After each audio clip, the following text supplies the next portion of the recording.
ოჯახი არასოდეს ყოლია. არა, ოჯახი არ ყოლია. სიყვარული იყო მეცხოვრე. კი, როგორ არ იყო ბევრჯერ.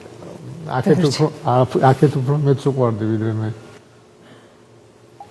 გაიხსენებ? პირველი იყო სკოლა. სუგდიდის სოფელია, საზღვარში ვცხოვრობ ჩვენ და სხვა სოფელში გადავედი, ჩემი მამიდაშვილი იქ სწავლობდა. და მე ხიბულის სკოლაში ვსწავლობდი და მე-4 კლასი დრო დავამთავრე, მე-5 კლასს სურათით მომეწონა ჩემი მამიდაშვილის კლასელი, ტოლები ვართ. და იმის გულისთვის გადავედი იქეთ. და უფრო სერიოზულ ასაკში? მოგლეთ ერთ საინტერესო ისტორიას მოგიყვებით, და ბევრი სიყვარულები, მაგრამ ჩემთან პრობლემა ჰქონდა და ერთი ყოველთვის, რომ არასოდეს არ ვეუბნებოდი მიყვარხარ მეტი. არასოდეს არ ამათ ნათქვა. არ ვიცი.